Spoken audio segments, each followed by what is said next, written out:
Good morning, students. Today we will start our chapter number 3rd, that is private, public and global enterprises.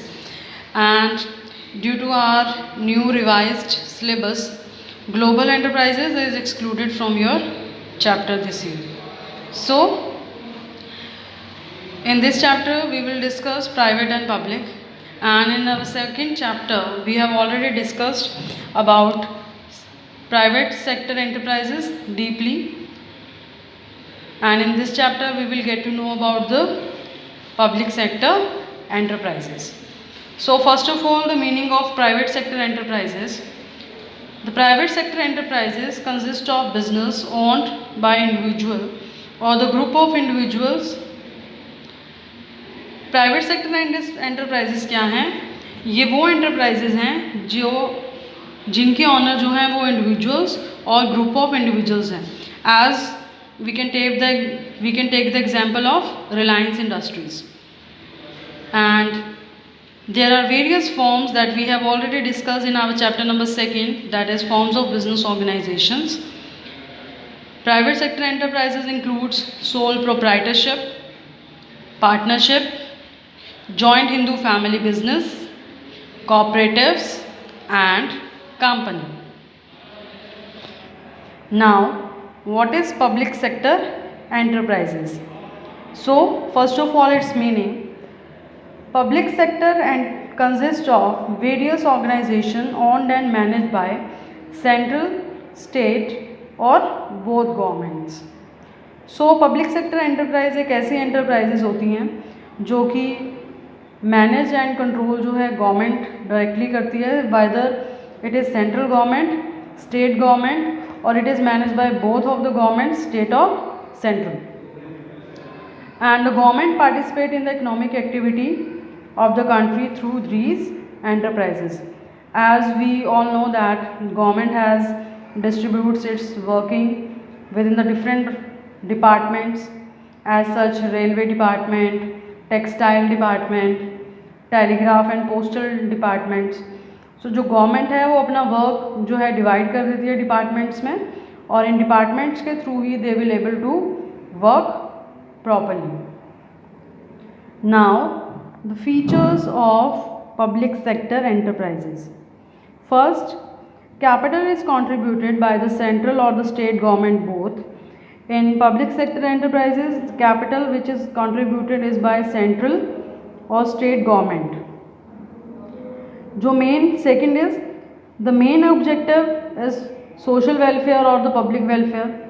As a private institution जो हैं वो profit maximisation के लिए open की जाती हैं, whereas जो पब्लिक एंटरप्राइजेज हैं they are for the social welfare.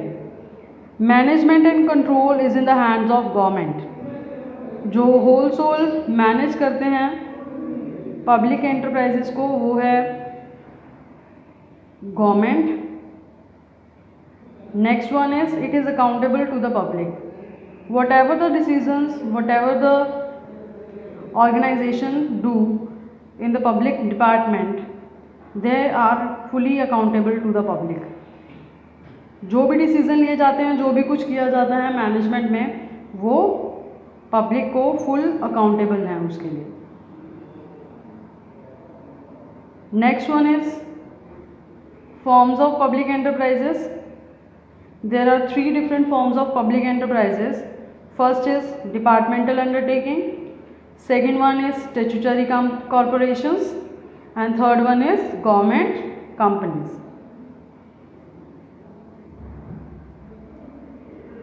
First of all, we will discuss about the departmental undertakings. Departmental undertaking. Departmental undertaking are established as department of the ministry and are financed, managed and controlled by the central government or state government.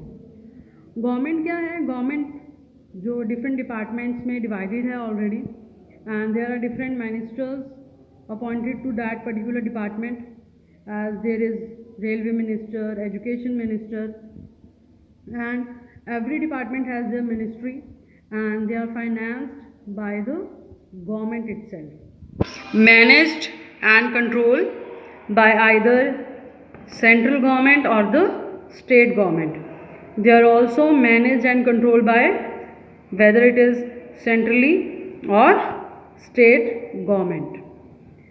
Departmental undertakings में क्या है बेटा, इसमें जो different departments हैं government के, they are provided with the different ministers. हर एक डिपार्टमेंट को अलग अलग मिनिस्टर प्रोवाइड किया जाता है. जो भी फाइनेंसिंग है, मैनेजमेंट है, वो मिनिस्टर्स के through, whether they are centrally appointed और बाय स्टेट, उनके थ्रू ही किया जाता है. Examples of departmental undertaking, a very good example that is Indian Railways. Indian Railways is wholly managed by the central government or the state government, and Post and Telegraph departments. Next is features of departmental undertakings. First one is no separate entity. Departmental undertaking doesn't have any separate entity as it is managed by the government itself. Second one is finance. जो भी finance की requirement है that is done through the annual budget allocation of the government and all its earnings are move to the government treasury. जितना भी finance allocated किया जाता है वो एनुअल बजट के थ्रू किया जाता है और जो भी अर्निंग्स हैं वो गवर्नमेंट ट्रेजरी में जाती हैं. अकाउंटिंग एंड ऑडिट जो है वो बहुत ज़्यादा नेसेसरी है डिपार्टमेंटल अंडरटेकिंग्स की. उनको जो भी रूल्स एंड रेगुलेशन हैं जो कि गवर्नमेंट के थ्रू बनाए गए हैं, they have to follow that rules also. Next is staffing. Staffing is the employment, recruitment and appointment. जो भी एम्प्लॉयज़ की रिक्वायरमेंट है, एम्प्लॉयज़ की नीड है, वो गवर्नमेंट के रूल्स के अकॉर्डिंग की जाती है. प्रॉपर टेस्ट वगैरह GDs के थ्रू, इंटरव्यूज़ के थ्रू पर्सोनल सेलेक्ट किया जाता है, ट्रेन किया जाता है डिफरेंट डिपार्टमेंट्स की लिए. अकाउंटेबिलिटी, जो भी जवाबदेही है, जो भी अकाउंटेबिलिटी है, it is to the concern ministry. जो कंसर्न मिनिस्ट्री है प्रॉपर किसी भी डिपार्टमेंट अंडरटेकिंग की, they will have to accountable to that particular ministry. Next one is the merits of departmental undertakings. First one is it is more effective in achieving the objectives laid down by government as it is under the direct control of government. एक government ये कहाँ पे establish हो सकती है government undertakings या departmental undertakings?